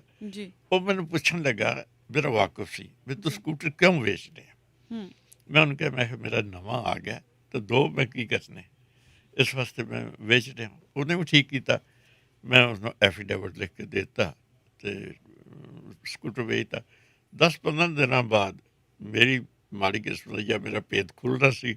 ਮੈਂ ਬੱਸ ਤੋਂ ਉਤਰ ਰਿਹਾ ਸਾਂ ਤਾਂ ਉਹ ਲੰਘ ਰਿਹਾ ਸੀ। ਉਹਨੇ ਸਕੂਟਰ ਰੋਕ ਲਿਆ, ਕਹਿੰਦਾ ਅਲੱਗ ਸਾਹਿਬ ਇਹ ਕੀ ਗੱਲ, ਤੁਸੀਂ ਬੱਸ 'ਤੇ ਜਾ ਰਹੇ ਹੋ, ਤੁਹਾਡਾ ਨਵਾਂ ਸਕੂਟਰ ਕਿੱਥੇ ਹੈ? ਮੈਂ ਕਿਹਾ ਯਾਰ ਕਿਤਨੀ ਕੁ ਦੇਰ ਤੇਰੇ ਅੱਗੇ ਗੱਲ ਬਿਆਨੀ ਕਰਾਂਗਾ, ਮੈਂ ਉਸ ਦਾ ਪਛਤਾਵਾ ਕਰਦਾ। ਮੈਨੂੰ ਪੈਸਿਆਂ ਦੀ ਲੋੜ ਸੀ, ਬੱਚਿਆਂ ਕੋਲੋਂ ਘੜੀ ਘੜੀ ਮੰਗਣੇ ਮੈਨੂੰ ਚੰਗਾ ਨਹੀਂ ਸੀ ਲੱਗਿਆ, ਅਤੇ ਮੈਂ ਕਿਹਾ ਚਲੋ ਛੋਟੀ ਜਿਹੀ ਰਕਮ ਹੈ ਅਤੇ ਸਕੂਟਰ ਨਾਲ ਵੀ ਸਰ ਜਾਏਗਾ, ਬੱਸ 'ਤੇ ਚੱਲ ਜਾਵਾਂਗਾ। ਪਰ ਇਹ ਮੈਂ ਇਸ ਤਰ੍ਹਾਂ 4,000 ਤੇਰੇ ਕੋਲ ਲਿਆ। ਉਹ ਕਹਿੰਦਾ ਮੈਂ ਇਹਨੂੰ ਟਰਾਂਸਫਰ ਨਹੀਂ ਕਰਾਇਆ ਆਪਣੇ ਨਾਲ, ਉਹੀ ਐਫੀਡੇਵਿਟ ਡਿੱਗੀ ਜੀ ਪਿਆ। ਉਹਨੇ ਉਹ ਕਾਗਜ਼ ਕੱਢਿਆ, ਪਾੜ ਕੇ ਸਿੱਟਤਾ ਅਤੇ ਚਾਬੀ ਮੇਰੇ ਹੱਥ 'ਚ ਪਕੜਾਤੀ ਵੀ ਇਹ ਸਕੂਟਰ ਤੇਰਾ ਹੀ ਹੈ, 10 ਮੈਂ ਚਲਾਇਆ ਜ਼ਰੂਰ ਹੈ। ਹੁਣ ਤੁਸੀਂ ਅੰਦਾਜ਼ਾ ਲਾਓ ਕਿ ਮੇਰੇ ਨਾਲ ਜ਼ਿਆਦਾ ਸਪਿਰਿਟਡ ਤਾਂ ਉਹ ਬੰਦਾ ਨਿਕਲਿਆ ਸੀ। ਬਿਲਕੁਲ ਜੀ। ਇਸ ਤਰ੍ਹਾਂ ਜਿੱਥੇ ਜਿੱਥੇ ਕਿਤੇ ਸਮੱਸਿਆ ਆਈ ਹੈ ਨਾ, ਗੁਰੂ ਸਾਹਿਬ ਨੇ ਨਾਲ ਹੀ ਉਸਦਾ ਬੜਾ ਖੂਬਸੂਰਤ ਹੱਲ ਵੀ ਕਰ ਦਿੱਤਾ ਹੈ। ਬਿਲਕੁਲ। ਸੋ ਇਸ ਵਾਸਤੇ ਮੈਂ ਕਹਿੰਦਾ ਇਹ ਤਜਰਬੇ, ਇਹ ਤਲਖੀਆਂ ਹੋਣੀਆਂ ਵੀ ਚਾਹੀਦੀਆਂ ਤਾਂ ਕਿ ਤੁਹਾਨੂੰ ਹਰ ਵਕਤ ਅਲਰਟ ਰਹੋਗੇ, ਬੜਾ ਵੱਡਾ ਕੰਮ ਕਰ ਰਿਹਾ, ਔਖਾ ਕੰਮ ਕਰ ਰਿਹਾ, ਜ਼ਰਾ ਨੀਂਦ ਆਈ ਤਾਂ ਡੁੱਬ ਸਕਦਾ। ਇਸ ਵਾਸਤੇ ਗੁਰੂ ਨੇ ਮਿਹਰ ਕੀਤੀ। ਹਾਲ ਤੀਕਣ ਤੇ ਅਸੀਂ ਇਸ ਵਕਤ ਤੀਕਣ ਮੈਨੂੰ ਗਵਰਨਮੈਂਟ ਆਫ ਇੰਡੀਆ ਔਰ ਕਈ ਏਜੰਸੀਆਂ ਨੇ ਸਰਟੀਫਿਕੇਟ ਦਿੱਤੇ ਨੇ ਕਿ ਇਹੋ ਜਿਹੀ ਡੀਲੈਕਸ ਕਿਤਾਬਾਂ ਜਿਹੜੇ ਤੁਸੀਂ ਦੇਖ ਰਹੇ ਹੋ, ਇਹੋ ਜਿਹੀ ਅਸੀਂ 50 ਲੱਖ ਕਾਪੀਆਂ ਡਿਫਰੈਂਟ ਲੈਂਗੁਏਜ ਸਾਰੀ ਦੁਨੀਆ ਵਿੱਚ ਸ਼ਬਦ ਦੇ ਲੰਗਰ ਦੇ ਤੌਰ 'ਤੇ ਸੰਗਤ ਦੇ ਸਹਿਯੋਗ ਨਾਲ ਛਾਪ ਕੇ ਅਸੀਂ ਵੰਡ ਰਹੇ ਹਾਂ, ਜਿਹੜਾ ਕਿ ਇੱਕ ਵਿਸ਼ਵ ਰਿਕਾਰਡ ਉਹਨਾਂ ਨੇ ਸਰਟੀਫਿਕੇਟ 'ਚ ਕਿਹਾ। ਜੀ, ਇੱਕ ਵਾਰ ਫਿਰ ਸਵਾਗਤ ਆ ਆਪ ਸਭ ਦਾ। ਤੁਸੀਂ ਸੁਣ ਰਹੇ ਹੋ ਪੰਜਾਬੀ ਰੇਡੀਓ USA। ਮੈਂ ਜੋਤ ਰਣਜੀਤ ਕੌਰ ਹਾਜ਼ਰ ਹਾਂ। ਸਟੂਡੀਓ ਦੇ ਵਿੱਚ ਸਾਡੇ ਨਾਲ ਗੱਲਬਾਤ ਚੱਲ ਰਹੀ ਹੈ ਡਾਕਟਰ ਸਰੂਪ ਸਿੰਘ ਅਲੱਗ ਜੀ ਨਾਲ। ਬੜਾ ਵਧੀਆ ਵਿਸ਼ਾ ਉਹਨਾਂ ਨੇ ਲਿਟਰੇਚਰ ਨਾਲ ਸੰਬੰਧਿਤ, ਸਿੱਖੀ ਸਿਧਾਂਤਾਂ ਦੇ ਨਾਲ ਸੰਬੰਧਿਤ ਸਾਡੇ ਨਾਲ ਗੱਲਬਾਤ ਉਹ ਕਰ ਰਹੇ ਆ। ਔਰ ਇੱਕ ਗੱਲ ਮੈਂ ਹੋਰ ਡਾਕਟਰ ਸਾਹਿਬ ਤੁਹਾਡੇ ਤੋਂ ਪੁੱਛਾਂਗੀ ਕਿ ਤੁਹਾਡੀ ਪਹਿਲੀ ਕਿਤਾਬ ਕਿਹੜੀ ਸੀ ਤੇ ਹੁਣ ਤੱਕ ਕਿੰਨੀਆਂ ਕਿਤਾਬਾਂ ਜਿਹੜੀਆਂ ਤੁਸੀਂ ਉਹ ਸਾਨੂੰ ਦੇ ਚੁੱਕੇ ਆ? ਬਹੁਤ ਹੀ ਵਧੀਆ ਸਵਾਲ ਤੁਸੀਂ ਕੀਤਾ ਹੈ। ਮੈਂ ਜਦੋਂ ਗੁਰੂ ਗ੍ਰੰਥ ਸਾਹਿਬ ਦਾ ਅਧਿਐਨ ਕਰਨਾ ਸ਼ੁਰੂ ਕੀਤਾ ਜੀ, ਤਾਂ ਮੈਂ ਸਮਝਿਆ ਇਤਨਾ ਮਹਾਨ ਸਮੁੰਦਰ ਹੈ, ਇੱਡੀ ਵੱਡਾ ਗਿਆਨ ਦਾ ਭੰਡਾਰਾ ਹੈ। ਸਪਿਰਿਚੁਅਲ ਵੀ ਹੈ, ਸੋਸ਼ਲ ਵੀ ਹੈ, ਰਿਲੀਜੀਅਸ ਵੀ ਹੈ, ਕਲਚਰਲ ਵੀ ਹੈ, ਭਾਸ਼ਾਈ ਵੀ ਹੈ। ਅਤੇ ਜਿੱਥੋਂ ਮਰਜ਼ੀ ਸ਼ੁਰੂ ਕਰ ਦਿਓ, ਅੰਤ ਹੀ ਕੋਈ ਨਹੀਂ, ਅਤੇ ਕਿਉਂ ਨਾ ਇੱਥੋਂ ਸ਼ੁਰੂ ਕੀਤਾ ਜਾਵੇ। ਅਤੇ ਜਦ ਮੈਂ ਜਿਉਂ-ਜਿਉਂ ਗੁਰੂ ਗ੍ਰੰਥ ਸਾਹਿਬ ਦੀ ਸਟੱਡੀ ਕਰਨੀ ਸ਼ੁਰੂ ਕੀਤੀ, ਮੇਰੇ ਅੰਦਰ ਵਿਚਾਰ ਵੀ ਗੁਰੂ ਗ੍ਰੰਥ ਸਾਹਿਬ ਦੀ ਗ੍ਰੇਟਨੈਸ ਦੇ ਆਉਣੇ ਸ਼ੁਰੂ ਹੋ ਗਏ। ਅਤੇ ਮੇਰੀ ਪਹਿਲੀ ਕਿਤਾਬ ਜਿਹੜੀ ਸੀ ਉਹ ਸੀ ਐਨ ਇੰਟਰੋਡਕਸ਼ਨ ਟੂ ਗੁਰੂ ਗ੍ਰੰਥ ਸਾਹਿਬ। ਜੀ, ਪੰਜਾਬੀ 'ਚ ਉਸਦਾ ਨਾਂ ਸੀ ਪਰਿਚੈ ਸ਼੍ਰੀ ਗੁਰੂ ਗ੍ਰੰਥ ਸਾਹਿਬ, ਹਿੰਦੀ 'ਚ ਵੀ ਉਹਦਾ ਨਾਂ ਪਰਿਚੈ ਸ਼੍ਰੀ ਗੁਰੂ ਗ੍ਰੰਥ ਸਾਹਿਬ। ਔਰ ਇਹ ਕਿਤਾਬ ਇਤਨੀ ਮਕਬੂਲ ਹੋਈ, ਇਤਨੀ ਲੋਕਾਂ ਨੂੰ ਪਸੰਦ ਆਈ, ਕਿਸੇ ਨੂੰ ਇਹ ਨਹੀਂ ਸੀ ਪਤਾ ਕਿ 36 ਮਹਾਂਪੁਰਸ਼ਾਂ ਦੀ ਬਾਣੀ ਗੁਰੂ ਗ੍ਰੰਥ ਸਾਹਿਬ 'ਚ ਹੈ, ਔਰ ਬਿਲਕੁਲ ਹੀ ਨਹੀਂ ਸੀ ਪਤਾ। ਮੈਂ ਇਹਦੇ ਬਾਰੇ ਬੜੀ ਖੋਜ ਕੀਤੀ। ਮੈਂ ਕਿਉਂਕਿ ਬਹੁਤ ਵੱਡਾ ਅਫਸਰ ਸਾਂ, ਮੈਨੂੰ ਜੇ ਪਤਾ ਲੱਗਾ ਵੀ ਕਬੀਰ ਸਾਹਿਬ ਦੀ ਬਾਣੀ ਵੀ ਗੁਰੂ ਗ੍ਰੰਥ ਸਾਹਿਬ 'ਚ ਹੈ, ਅਤੇ ਮੈਂ ਯੂਪੀ ਦੇ, ਬਿਹਾਰ ਦੇ ਚੀਫ ਮਿਨਿਸਟਰ ਨੂੰ, ਚੀਫ ਸੈਕਟਰੀ ਨੂੰ ਆਪਣੇ ਡੀਓ ਲੈਟਰ ਪੈਡ 'ਤੇ ਚਿੱਠੀਆਂ ਲਿਖਣੀਆਂ ਕਿ ਮੈਂ ਇਹ ਕਿਤਾਬ ਲਿਖਿਆ, ਇਹ ਇਨਫੋਰਮੇਸ਼ਨ ਤੁਹਾਡੇ ਇਲਾਕੇ 'ਚ ਉਹ ਵਿਚਰੇ ਨੇ, ਉੱਥੇ ਉਹਨਾਂ ਦੀ ਬੜੀ ਮਾਨਤਾ ਹੈ, ਤੁਸੀਂ ਪਲੀਜ਼ ਆਪਣੇ ਕਿਸੇ ਸੀਨੀਅਰ ਅਫਸਰ ਦੀ ਡਿਊਟੀ ਲਗਾ ਕੇ ਜੋ ਅਥੈਂਟਿਕ ਫੈਕਟਸ ਮਿਲ ਸਕਦੇ ਨੇ, ਉਹਨਾਂ ਦੀ ਰਚਨਾ, ਉਹਨਾਂ ਦੀ ਬੋਲੀ, ਉਹਨਾਂ ਦਾ ਲਿਖਣ ਢੰਗ, ਉਹਨਾਂ ਦੀ ਦੇਣ ਕੀ ਹੈ ਸਮਾਜ ਵਿੱਚ, ਉਹ ਆਪ ਉਹਨਾਂ ਦੀ ਜ਼ਿੰਦਗੀ ਕੈਸੀ ਸੀ, ਗ੍ਰਸਤੀ ਸਨ ਜਾਂ ਦੂਜੇ ਕਿਸਮ ਦੇ ਇਨਸਾਨ ਸਨ, ਮੈਨੂੰ ਭੇਜੋ ਤਾਂ ਮੈਂ ਤੁਹਾਡਾ ਬਹੁਤ ਧੰਨਵਾਦੀ ਹੋਵਾਂਗਾ। ਮੈਨੂੰ ਬਹੁਤ ਵੱਡਾ ਸਹਿਯੋਗ ਉਹਨਾਂ ਲੋਕਾਂ ਨੇ ਦਿੱਤਾ, ਚਾਹੇ ਬੰਗਾਲ ਦੇ ਸਨ, ਚਾਹੇ ਗੁਜਰਾਤ ਦੇ ਸਨ, ਚਾਹੇ ਮਹਾਰਾਸ਼ਟਰ ਦੇ ਸਨ, ਯੂਪੀ ਦੇ ਸਨ। ਜਿੱਥੇ ਵੀ ਮੈਂ ਚਿੱਠੀ ਭੇਜੀ ਹੈ, ਉਹਨਾਂ ਪਰਸਨਲ ਲੈਵਲ ਉਸ ਚਿੱਠੀ ਨੂੰ ਡੀਲ ਕਰਕੇ ਮੈਨੂੰ ਇਨਫੋਰਮੇਸ਼ਨ ਭੇਜੀ, ਜਿਸ ਕਰਕੇ ਉਹਨਾਂ 36 ਮਹਾਂਪੁਰਸ਼ਾਂ ਬਾਰੇ ਮੈਨੂੰ ਕੁਛ ਨਾ ਕੁਛ ਵਾਕਫੀ ਮਿਲ ਸਕੀ। ਤਾਂ ਉਹ ਵਾਕਫੀ ਜਦੋਂ ਮੈਂ ਇਕੱਠੀ ਕਰਕੇ ਆਪਣੀ ਸਰਲ ਜਿਹੀ ਭਾਸ਼ਾ 'ਚ ਕਿਤਾਬ ਛਾਪੀ, ਜਿਸ ਦਾ ਨਾਂ ਸੀ ਪਰਿਚੈ ਸ਼੍ਰੀ ਗੁਰੂ ਗ੍ਰੰਥ ਸਾਹਿਬ ਜਾਂ ਐਨ ਇੰਟਰੋਡਕਸ਼ਨ ਟੂ ਗੁਰੂ ਗ੍ਰੰਥ ਸਾਹਿਬ। ਅਤੇ ਜਿਹੜੀ ਸਾਡੇ ਜਲੰਧਰ 'ਚ ਅਜੀਤ ਅਖਬਾਰ ਹੈ ਰੋਜ਼ਾਨਾ, ਉਹ ਬੜੀ ਵੱਡੀ ਅਖਬਾਰ ਗਿਣੀ ਜਾਂਦੀ ਸੀ, ਅੱਜ ਵੀ ਬਹੁਤ। ਉਹਨੇ ਮੈਨੂੰ ਕਿਹਾ ਵੀ ਜੇ ਤੁਸੀਂ ਸਾਨੂੰ ਇਜਾਜ਼ਤ ਦਿਓ, ਅਸੀਂ ਕਿਸ਼ਤਾਂ ਵਿੱਚ ਇਹ ਸਾਰੀ ਇਨਫੋਰਮੇਸ਼ਨ ਲੋਕਾਂ ਨੂੰ ਭੇਜਣਾ ਚਾਹੁੰਦੇ ਹਾਂ, ਕਿਉਂਕਿ ਇਹ ਬੜੀ ਨਵੀਂ ਇਨਫੋਰਮੇਸ਼ਨ ਹੈ।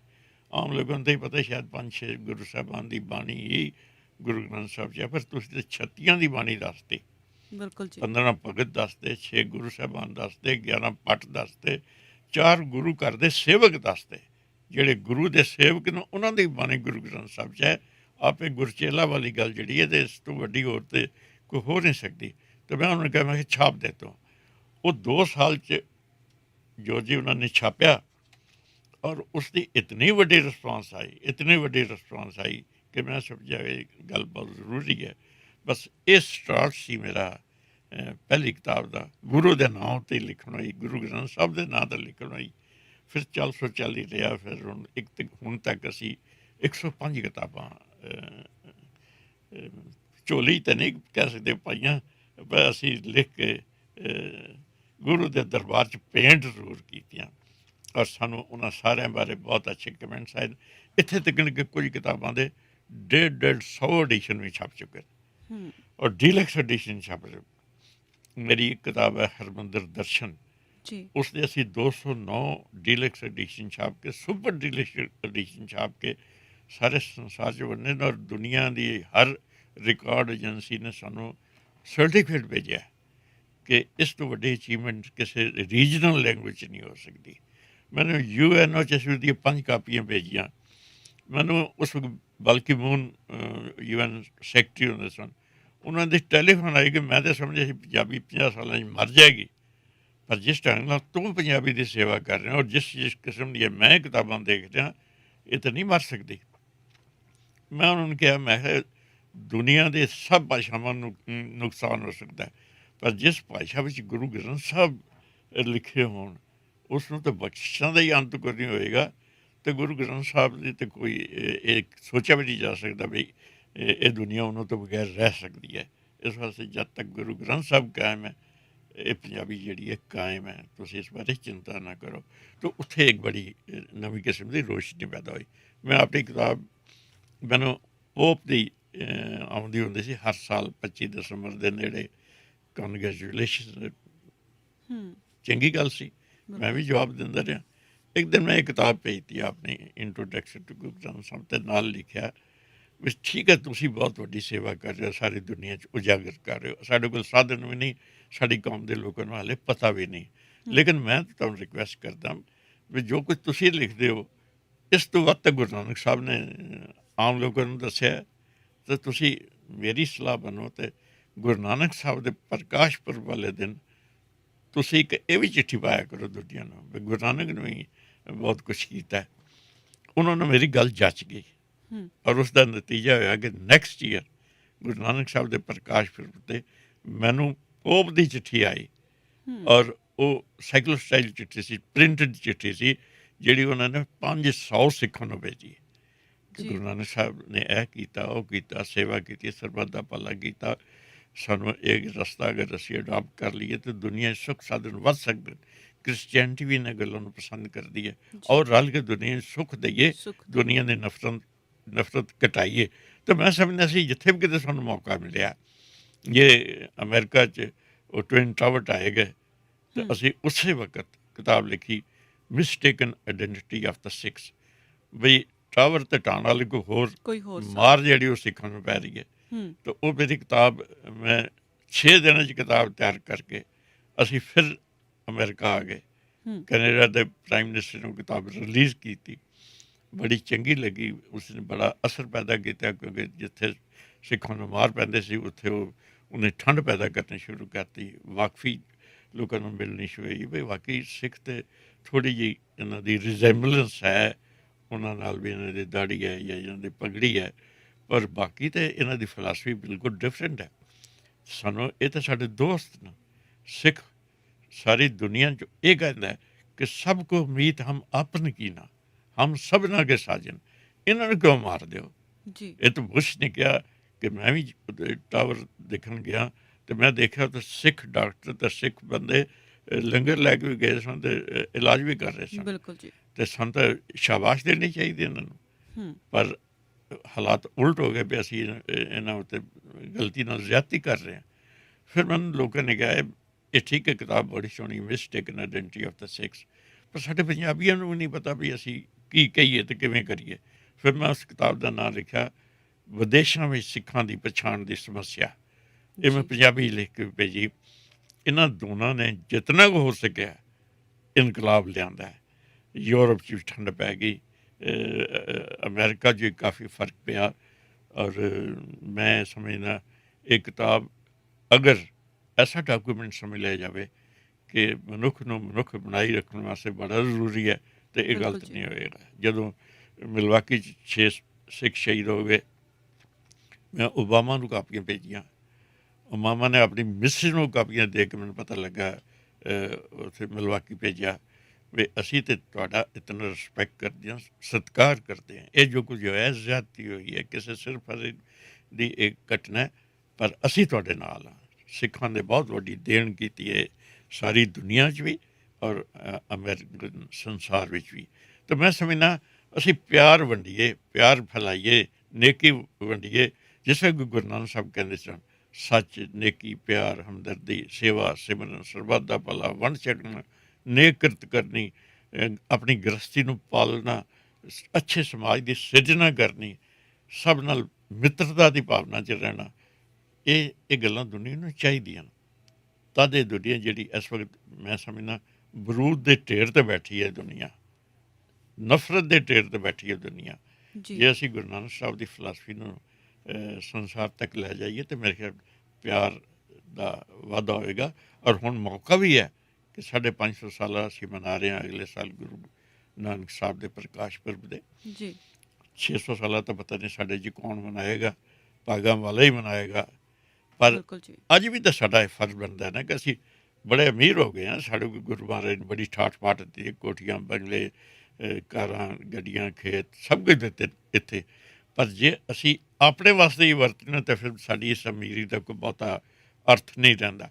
ਪਰ ਜੇ ਅਸੀਂ ਇਹ 'ਚੋਂ ਦਸਵੰਧ ਕੱਢ ਕੇ ਮਨੁੱਖਤਾ ਵਾਸਤੇ, ਗੁਰੂ ਵਾਸਤੇ, ਇਨਸਾਨੀਅਤ ਵਾਸਤੇ ਵੀ ਕੁਛ ਕਰ ਸਕੀਏ ਤਾਂ ਮੇਰੇ ਖਿਆਲ ਇਹ ਬਹੁਤ ਵੱਡੀ ਗੱਲ ਹੋਏਗੀ। ਇਸ ਸਿਲਸਿਲੇ ਵਿੱਚ ਹੀ ਅਸੀਂ ਇਹ ਕਿਤਾਬ ਅੰਗਰੇਜ਼ੀ ਵਿੱਚ ਵੀ ਲਿਖੀ ਹੈ, ਹਿੰਦੀ 'ਚ ਵੀ ਲਿਖੀ ਹੈ, ਪੰਜਾਬੀ 'ਚ ਵੀ ਲਿਖੀ ਹੈ। ਪੰਜਾਬੀ 'ਚ ਇਸ ਦਾ ਨਾਂ ਹੈ ਧੰਨ ਨਾਨਕ ਤੇਰੀ ਵੱਡੀ ਕਮਾਈ।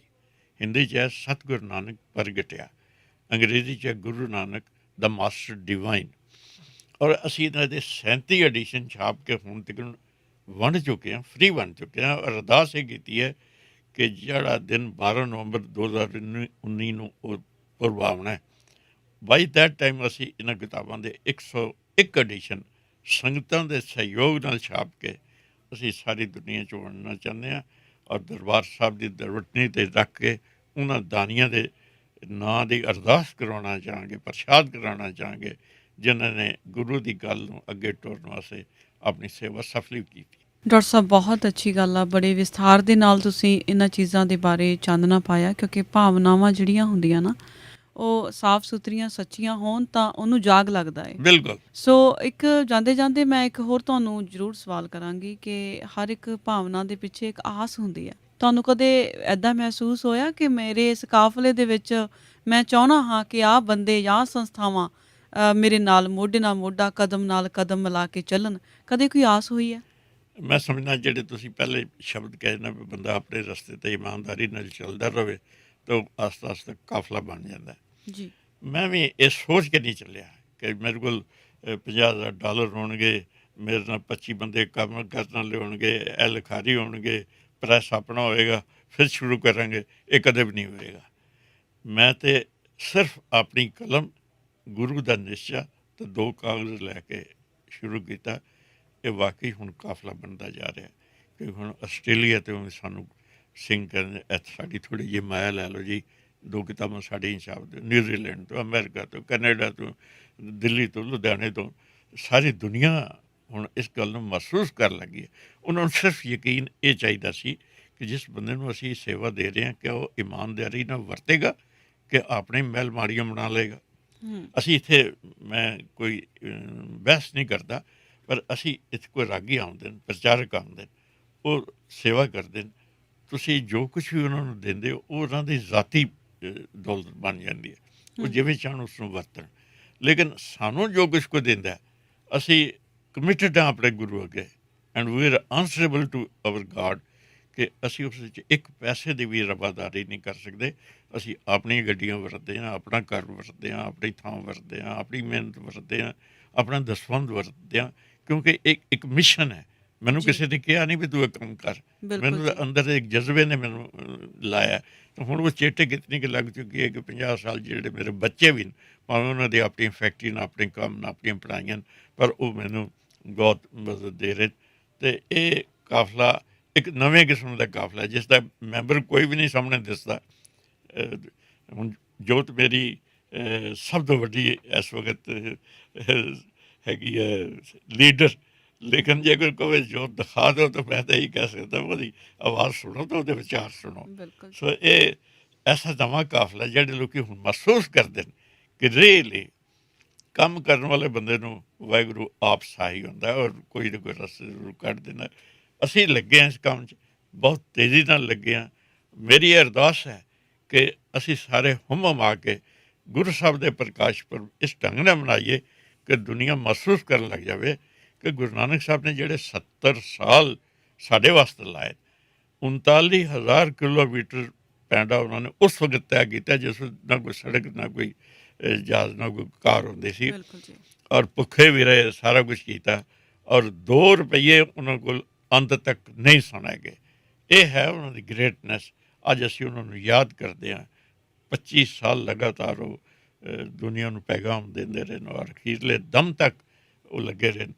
ਜੇ ਉਸ ਗੁਰੂ ਦੀ ਗੱਲ ਅਸੀਂ ਸੰਸਾਰ ਤੱਕ ਲਿਜਾ ਸਕਾਂਗੇ ਤਾਂ ਅਸੀਂ ਚੰਗੇ ਬੱਚੇ ਅਖਵਾ ਸਕਾਂਗੇ, ਵਰਨਾ ਸਾਡੇ ਉੱਤੇ ਇੱਕ ਬੋਝ ਜ਼ਰੂਰ ਰਹੇਗਾ ਕਿ ਇਤਨੀ ਵਧੀਆ ਫਿਲਾਸਫੀ ਵਾਹਿਗੁਰੂ ਨੇ ਉਹਨਾਂ ਨੂੰ ਦੇ ਦਿੱਤੀ ਜਿਹਨਾਂ ਕੋਲੋਂ ਭੁਗਤਾਈ ਨਹੀਂ ਗਈ।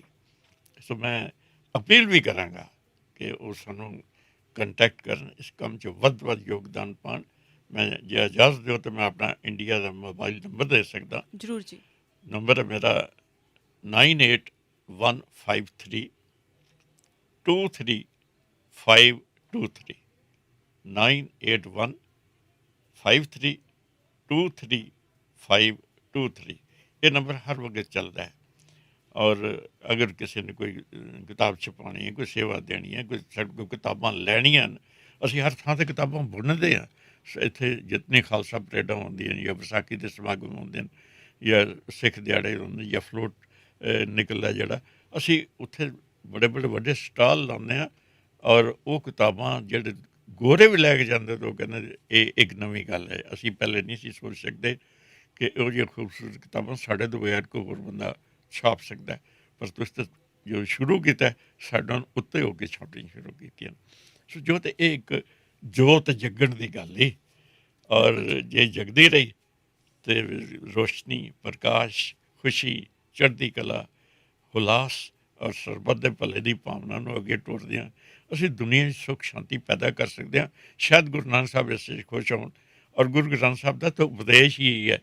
ਜੇ ਗੁਰੂ ਗ੍ਰੰਥ ਸਾਹਿਬ ਦਾ ਉਪਦੇਸ਼ ਦਾ ਹਰ ਅੰਗ 'ਤੇ, ਹਰ ਪੰਨੇ 'ਤੇ, ਹਰ ਸਤਰ 'ਤੇ ਇਹ ਲਿਖਿਆ ਹੈ ਕਿ ਖਾਓ ਪੀਓ ਰਲ ਮਿਲ ਭਾਈ, ਟੋਟ ਨਾ ਆਵੇ ਵਧੋ ਜਾਈ। ਵਾਧਾ ਹੀ ਵਾਧਾ ਹੋਵੇਗਾ ਜੇ ਤੁਸੀਂ ਨੇਕ ਨੀਤੀ ਨਾਲ ਕੁਛ ਵੀ ਕਰੋਗੇ। ਲੋੜ ਹੈ ਸੁਗ ਨੀਤੀ ਦੀ, ਔਰ ਜੋ ਸਾਡਾ ਵਿਰਸਾ ਹੈ ਉਸ ਵਿੱਚ ਬਹੁਤ ਕੁਛ ਹੈ। ਔਰ ਹੁਣ ਦੁਨੀਆ ਇਕੱਠੀ ਹੋ ਗਈ ਹੈ, ਗਲੋਬ ਬਣ ਗਿਆ, ਇੱਕ ਪਿੰਡ ਬਣ ਗਿਆ ਸਾਰਾ ਸੰਸਾਰ।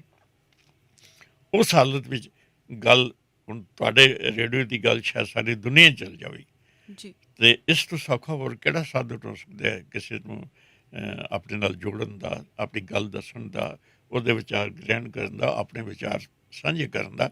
ਤਾਂ ਮੈਂ ਸਮਝਦਾ ਅਸੀਂ ਮਾਰਕੀਟ ਵੀ ਜਾਂਦੇ ਹਾਂ, ਬਹੁਤ ਸਾਰਾ ਕੱਪੜਾ ਪਿਆ ਹੁੰਦਾ ਦੁਕਾਨ 'ਚ, ਅਸੀਂ ਉਹਨੂੰ ਕਹਿੰਦੇ ਜਿਹੜਾ ਬੈਸਟ ਹੀ ਉਹ ਕੱਢ, ਸਾਡੇ ਕੋਲ ਇਤਨਾ ਟਾਈਮ ਨਹੀਂ, ਬੈਸਟ ਕੱਪੜਾ ਸਾਨੂੰ ਦਿਖਾ, ਤਾਂ ਅਸੀਂ 1 ਮਿੰਟ 'ਚ ਖਰੀਦ ਲੈਂਦੇ ਹਾਂ। ਹੁਣ ਜ਼ਮਾਨਾ ਹੋ ਗਿਆ ਕਿ ਬੈਸਟ ਧਰਮ ਚਾਹੀਦਾ ਹੈ, ਬੈਸਟ ਸੋਚ ਚਾਹੀਦੀ ਹੈ, ਬੈਸਟ ਇਖਲਾਕ ਚਾਹੀਦਾ ਹੈ, ਬੈਸਟ ਜੀਵਨ ਜਾਚ ਚਾਹੀਦੀ ਹੈ। ਜੇ ਜਿੱਥੇ ਹੋਏਗੀ ਉੱਥੋਂ ਲੋਕ ਲੈ ਲੈਣਗੇ। ਔਰ ਮੈਂ ਸਮਝਦਾ ਗੁਰੂ ਗ੍ਰੰਥ ਸਾਹਿਬ ਇਹ 36 ਮਹਾਂਪੁਰਸ਼ਾਂ ਦੀ ਪਾਰਲੀਮੈਂਟ ਲੱਗੀ ਹੈ, ਜਿਹੜੇ ਹਰ ਵਕਤ ਨੇਕੀ, ਪਿਆਰ, ਹਮਦਰਦੀ ਸਾਰੇ ਸੰਸਾਰ 'ਚ ਵੰਡਦੇ ਨੇ। ਸਾਡੇ ਕੋਲ ਲੈਂਦੇ ਕੁਛ ਨਹੀਂ, ਪਰ ਦਿੰਦੇ ਸਾਨੂੰ ਸਭ ਕੁਛ ਹੈਗਾ। ਜੀ ਡਾਕਟਰ ਸਾਹਿਬ, ਬਹੁਤ ਬਹੁਤ ਧੰਨਵਾਦ ਤੁਹਾਡਾ। ਔਰ ਜਾਂਦੇ ਜਾਂਦੇ ਇੱਕ ਛੋਟਾ ਜਿਹਾ ਸਵਾਲ ਹੋਰ ਆ ਤੁਹਾਨੂੰ ਕਿ ਉਮਰ ਦੇ ਇਸ ਦੌਰ ਦੇ ਵਿੱਚ ਜਦੋਂ ਅਸੀਂ ਮੰਜਾ ਭਾਲਦੇ ਹਾਂ, ਇੱਕ ਰੈਸਟ ਚੇਅਰ ਭਾਲਦੇ ਹਾਂ ਕਿ ਮੇਰੇ ਬਸ ਬੱਚੇ ਸੇਵਾ ਕਰਨ ਅਤੇ ਮੈਂ ਆਰਾਮ ਕਰਾਂ, ਕਿਉਂਕਿ ਜੌਬ ਕੀਤੀ ਆ, ਸਾਰੀ ਉਮਰ ਕਮਾਈ ਕੀਤੀ ਆ, ਪਰ ਇਸ ਉਮਰ ਦੇ ਦੌਰ ਵਿੱਚ ਤੁਸੀਂ ਸੇਵਾ 'ਤੇ ਲੱਗੇ ਹੋਏ ਹੋ। ਸਰੀਰ ਪੱਖੋਂ ਵੀ ਮੈਨੂੰ ਲੱਗਦਾ ਤੁਹਾਨੂੰ ਬਹੁਤ ਔਕੜਾਂ ਦਾ ਸਾਹਮਣਾ ਕਰਨਾ ਪੈਂਦਾ ਹੋਏਗਾ। ਪਰਿਵਾਰ ਵੱਲੋਂ ਵੀ ਸਹਿਯੋਗ ਹੈਗਾ ਤੁਹਾਨੂੰ ਸੇਵਾ ਦੇ ਵਿੱਚ? ਮੇਰੇ ਪੁੱਤਰ, ਮੈਂ ਸਮਝਦਾ ਤੇਰੀ ਛੋਟੀ ਉਮਰ 'ਚ ਤੂੰ ਬਹੁਤ ਵੱਡਾ ਸਾਈਕੋਲੋਜਿਸਟ ਹੈ ਕਿ ਮੇਰੀ ਮਨ ਦੀ ਹਰ ਭਾਵਨਾ ਮੇਰੇ ਸੋਚਣ ਤੋਂ ਪਹਿਲੇ ਤੂੰ ਉਹਨੂੰ ਸਵਾਲ ਦੇ ਰੂਪ 'ਚ ਮੇਰੇ ਸਾਹਮਣੇ ਪ੍ਰਗਟ ਕੀਤੀ ਹੈ। ਇਹ ਗੱਲ ਠੀਕ ਹੈ ਕਿ ਮੈਂ ਹੁਣ ਤਕਰੀਬਨ 84-85 ਸਾਲ ਦਾ ਹੋ ਗਿਆ। 9 ਮਹੀਨੇ ਮੈਂ ਹਸਪਤਾਲ ਪਿਆ। ਮੈਨੂੰ ਅੱਜ ਤੋਂ 20-25 ਦਿਨ ਪਹਿਲੇ ਜਦੋਂ ਮੈਂ ਇੱਥੇ ਆਇਆ, ਮੈਨੂੰ 2 ਬੰਦੇ ਉਠਾ ਕੇ ਆਪਣੇ ਮੰਜੇ ਤੋਂ ਬਾਥਰੂਮ ਤੱਕ ਲੈ ਕੇ ਜਾਂਦੇ ਸੀ। ਉਸ ਹਾਲਤ 'ਚ ਡਾਕਟਰ ਨੇ ਕਿਹਾ ਵੀ ਇਹ ਦਿਨ ਬ ਦਿਨ ਹੋਰ ਨੀਵਾਂ ਹੋ ਜਾਏਗਾ, ਕਿਉਂਕਿ ਇਹਦੀ ਐਨਰਜੀ ਜ਼ਾਇਆ ਹੋ ਜਾਏਗੀ, ਖਤਮ ਹੋ ਜਾਏਗੀ। ਇਹਨੂੰ ਇੱਕ ਟੈਸਟ ਕਰਵਾਓ। ਇਹ ਬਾਹਰ ਜਾਂਦਾ ਹੁੰਦਾ ਸੀ, ਹੁਣ ਵੀ ਇਸ ਦੀ ਟਿਕਟ ਤੁਸੀਂ ਅੱਜ ਕੀ ਫਸਟ ਕਲਾਸ ਲੈ ਲਓ, ਮਹਿੰਗੀ ਟਿਕਟ ਲੈ ਲਓ ਤਾਂ ਕਿ ਆਰਾਮ 'ਚ ਚਲੇ ਜਾਵੇ। ਨਾਲ ਮਿਸਿਸ ਜਾਂਦੀ ਹੈ, ਉਹ ਵੀ ਅਲਰਟ ਹੋ ਜਾਣ। ਇੱਕ ਟਰਾਈ ਕਰਕੇ ਦੇਖੋ, ਔਰ ਜੇ ਅੰਦਰ ਦਾ ਜਜ਼ਬਾ ਹੈ ਨਾ ਤਾਂ ਮਰਿਆ ਵੀ ਬੰਦਾ ਬੁਲੇਗਾ।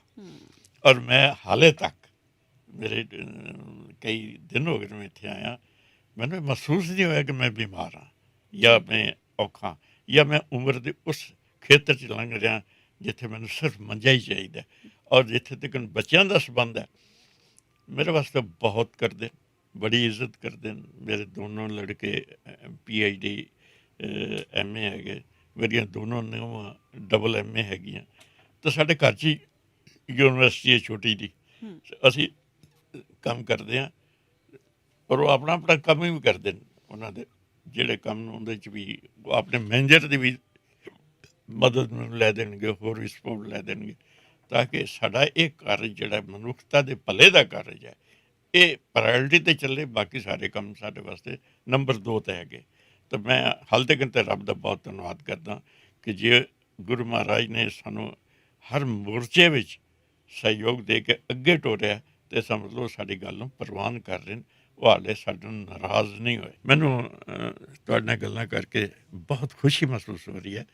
ਔਰ ਇਹ ਗੱਲਾਂ ਹੀ ਨਹੀਂ ਸਨ, ਇਹ ਵਿਚਾਰਾਂ ਸਨ, ਬਿਲਕੁਲ ਕੌਮੀ ਲੈਵਲ ਦੀਆਂ ਵਿਚਾਰਾਂ, ਮਨੁੱਖਤਾ ਨੂੰ ਅੱਛਾ ਇਨਸਾਨ ਬਣਾਉਣ ਦੀਆਂ ਵਿਚਾਰਾਂ। ਉਹ ਸਾਡਾ ਸਾਰਿਆਂ ਦੇ ਫਰਜ਼ ਬਣਦਾ ਹੈ ਕਿ ਅਸੀਂ ਇਹਦੇ ਬਾਰੇ ਧਿਆਨ ਦਈਏ। ਸਾਨੂੰ ਰੱਬ ਨੇ ਸ਼ਕਤੀ ਦਿੱਤੀ ਹੈ, ਹਿੰਮਤ ਦਿੱਤੀ ਹੈ, ਦਿਮਾਗ ਦਿੱਤਾ ਹੈ, ਸੋਝੀ ਦਿੱਤੀ ਹੈ, ਔਰ ਫਿਰ ਬਹੁਤ ਖੂਬਸੂਰਤ ਇਲਾਹੀ ਬਾਣੀ ਦਾ ਲਿਟਰੇਚਰ ਦਿੱਤਾ ਹੈ। ਇਸ ਦੀ ਵਰਤੋਂ ਨਾਲ ਅਸੀਂ ਸੇਧ ਲੈ ਸਕਦੇ ਹਾਂ, ਦੁਨੀਆ ਵਿੱਚ ਸੁੱਖ ਸ਼ਾਂਤੀ ਪੈਦਾ ਕਰ ਸਕਦੇ ਹਾਂ। ਔਰ ਮੈਨੂੰ ਇਸ ਗੱਲ ਦੀ ਬੜੀ ਖੁਸ਼ੀ ਹੈ ਕਿ ਰੇਡੀਓ ਪੰਜਾਬ USA ਜਿਹੜਾ ਹੈ, ਪੰਜਾਬੀ ਦਾ ਰੇਡੀਓ USA, ਇਹ ਇਸ ਮੀਡੀਅਮ ਰਾਹੀਂ ਸਾਰੀ ਦੁਨੀਆ ਤੱਕ ਗੁਰੂ ਸਾਹਿਬਾਨ ਦੇ ਜਾਂ ਸਿੱਖ ਫਿਲਾਸਫੀ ਦੇ ਜਾਂ ਅੱਛੇ ਪਰਉਪਕਾਰੀ ਜਿਹੜੇ ਵਿਚਾਰ ਨੇ, ਉਹਨਾਂ ਨੂੰ ਸਾਰੀ ਦੁਨੀਆ ਤੱਕ ਫੈਲਾ ਰਹੇ। ਅੱਜ ਕੱਲ੍ਹ ਦੇ ਜ਼ਮਾਨੇ ਦੀ ਸਭ ਤੋਂ ਵੱਡੀ ਸੇਵਾ ਹੈ। ਔਰ ਮੈਂ ਸਮਝਦਾ ਵਾਹਿਗੁਰੂ ਤੁਹਾਨੂੰ ਹੋਰ ਚੜ੍ਹਦੀ ਕਲਾ ਬਖਸ਼ੇ, ਹਿੰਮਤ ਦੇਵੇ, ਇਸ ਦਾ ਪਸਾਰਾ ਇਤਨਾ ਵੱਡਾ ਹੋਵੇ ਕਿ ਲੋਕ ਇਸ ਦਾ ਮੈਸੇਜ ਲੈ ਕੇ ਹੀ ਆਪਣੀ ਜ਼ਿੰਦਗੀ ਸ਼ੁਰੂ ਕਰਨ ਹਰ ਰੋਜ਼ ਦੀ। ਔਰ ਇਹਦਾ ਮੈਸੇਜ ਗੁਰੂ ਗ੍ਰੰਥ ਸਾਹਿਬ ਦੇ ਹੁਕਮਨਾਮੇ ਤੋਂ ਸ਼ੁਰੂ ਹੋਵੇ ਔਰ ਸਾਰੀ ਦੁਨੀਆ ਸੁੱਖ ਸ਼ਾਂਤੀ ਨਾਲ ਰਹਿ ਸਕੇ। ਬਹੁਤ ਬਹੁਤ ਧੰਨਵਾਦ ਜੀ।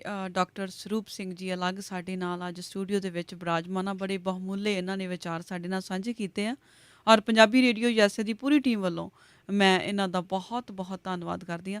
ਡਾਕਟਰ ਸਾਹਿਬ, ਤੁਹਾਨੂੰ ਸਾਡੇ ਵੱਲੋਂ ਪਿਆਰ ਭਰੀ ਨਿੱਘੀ ਜੀ ਸਤਿ ਸ਼੍ਰੀ ਅਕਾਲ। ਬਹੁਤ ਮਿਹਰਬਾਨੀ, ਬਹੁਤ ਮਿਹਰਬਾਨੀ। ਪ੍ਰਬੰਧਕਾਂ ਦਾ ਵੀ ਧੰਨਵਾਦ, ਸੰਗਤਾਂ ਦਾ ਵੀ ਧੰਨਵਾਦ, ਔਰ ਤੁਹਾਡਾ ਵਿਸ਼ੇਸ਼ ਤੌਰ ਤੇ। ਇਹ ਸਨ ਸਿੱਖ ਕੌਮ ਦੇ ਪ੍ਰਸਿੱਧ ਵਿਦਵਾਨ, ਨਾਮਵਰ ਵਕਤਾ ਡਾਕਟਰ ਸਰੂਪ ਸਿੰਘ ਜੀ ਅਲੱਗ, ਜਿਨ੍ਹਾਂ ਨੇ ਉਮਰ ਭਰ ਨਿਸ਼ਕਾਮ ਕੌਮੀ ਸੇਵਾਵਾਂ ਸਾਡੀ ਕੌਮ ਦੇ ਲਈ ਕੀਤੀਆਂ। ਬਹੁਤ ਬਹੁਤ ਧੰਨਵਾਦ ਕਰਦੀ ਹਾਂ। ਸੋ ਇਸੇ ਤਰ੍ਹਾਂ ਜੁੜੇ ਰਹੋ ਪੰਜਾਬੀ ਰੇਡੀਓ USA ਦੇ ਨਾਲ, ਅਤੇ ਮੇਰੇ ਵੱਲੋਂ ਆਪ ਸਭ ਨੂੰ ਪਿਆਰ ਭਰੀ ਸਤਿ ਸ਼੍ਰੀ ਅਕਾਲ।